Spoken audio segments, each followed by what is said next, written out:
Donc, nous revoilà pour un nouveau chapitre de grade 10 et grade 11. Un chapitre qui se trouve en fait dans le syllabus de frontal de grade 10, le chapitre de sécurité aspects 1.2.2. Le chapitre, normalement, on les retrouve dans l'autre chapitre qui est 1.4, mais pour l'instant, c'est seulement l'introduction que nous faisons.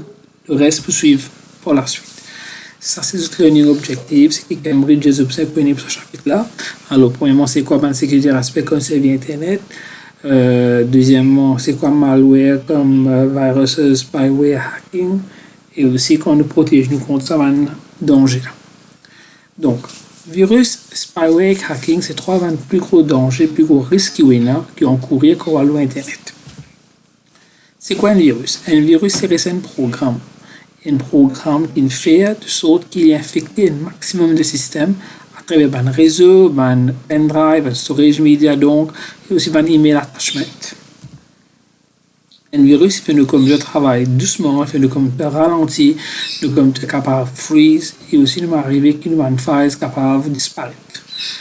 Il y a un programme aussi, il faut arrêter de travail, et il y a un hardware devices comme nos printers, moniteurs, tout à coup, arrête de fonctionner.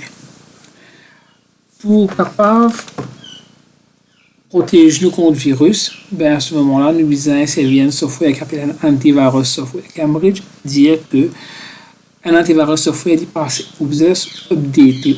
Il faut updater pour les latest virus definitions de ce librairie. Il est capable de combattre, il est capable d'éliminer, de détecter un nouveau virus qui fait sortir. Et bien sûr, vous avez empêché un user ouvrir un special email attachment, par exemple, dans une compagnie, c'est un training que nous gagnons, ou pas ouvrir un email attachment if you are unsure of the sender. Spyware. Spyware, c'est un software espion. Un espion, ça veut dire, ou pas connaître qu'il est là. Il fait, il reste sur mon computer, il record toute mon activité. Un exemple de spyware, c'est un keylogger. Un keylogger, il garde un log, tout un bouton qui va peser le mot keyboard. Et le keyboard qui va écrire normalement, on peut écrire PIN, password, email adresse, credit card details, tout ça, une information bien sensible là, il peut prendre, il fait aller, et retourner contre le hacker. Solution pour protéger nous contre spyware, notre supplément, c'est un anti-spyware software, ou bien une solution bien efficace qui va dans la banque, mettre en place, quand on fait online banking, donc, nous servir soit un mouse ou un touchscreen pour nous payer input data. À ce moment-là, nous pouvons bypass le keyboard. Quand nous bypass le keyboard, le keylogging software n'est pas gagné non pour record. Hacking, c'est un danger de l'Internet. Et hacking, ça veut dire quoi? C'est un skill computer users. Un hacker, c'est pas un monde qui pas connaît non. Un hacker, c'est un monde qui connaît beaucoup à faire le computer. Il connaît plus qu'il moi, plus qu'il ou le computer. Il connaît comment un point faible qu'il y a dans le système, dans le réseau, et il connaît comment exploiter un point faible. Ça va un loophole, ça on appelle ça normalement. Une solution plus efficace contre hacking, c'est use firewall. Un firewall, nous regardons ça dans le chapitre 1.4 encore une fois, c'est un software.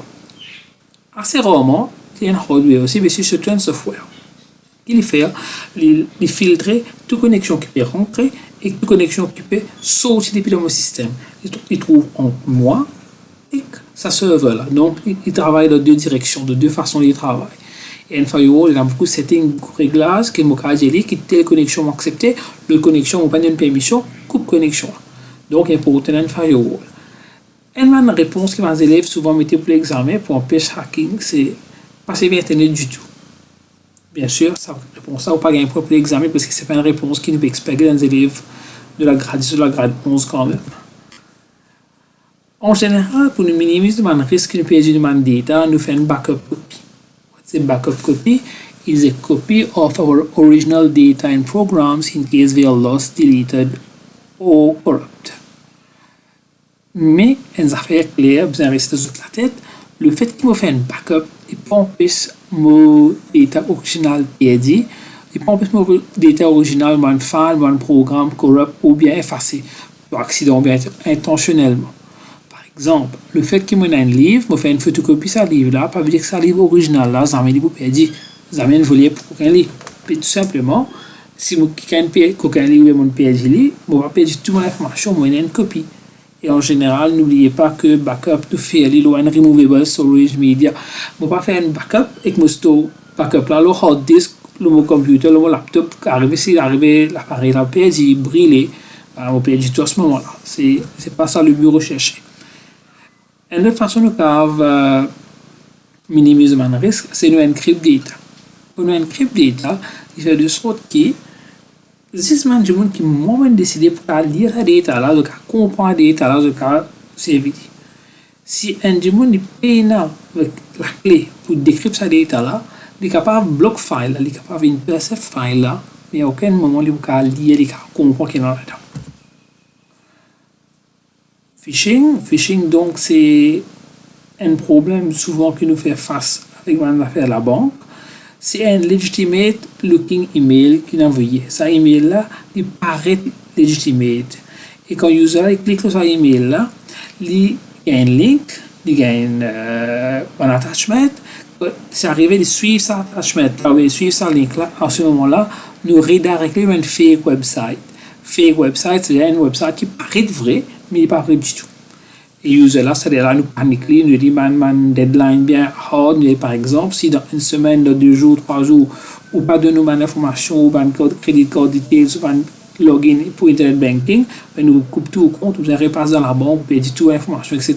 Donc il y a un sens qui il faut sur un business, sur une transaction online, ben là user là il paye, il n'a pas eu une information. Et bien sûr, sur un personal, sur un financial data, il y a un risque. Forming, c'est un autre phénomène qui est associé avec phishing. Souvent, nous décrivons ensemble, phishing et forming.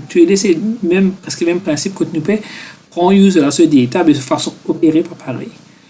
Phishing, donc, envoyer un email, user là, il faut dire reply le email, il faut dire cliquer le email là, pardon, le sur un link, là, nous avons redirectly. Forming, c'est différent. Forming, le software, il trouve le user là sur computer. Automatiquement, user là, quand il rentre dans un website, il redirect le user là peut pas réaliser that he or she is being redirected to a fake website, a bogus website. Et bien sûr, par la suite, nous pouvons encore une fois prendre son financial, son personal data. Nous avons une première question d'examen. Donc, juin 2015, papier 22, question 1, partie B, pour le syllabus de 22-10.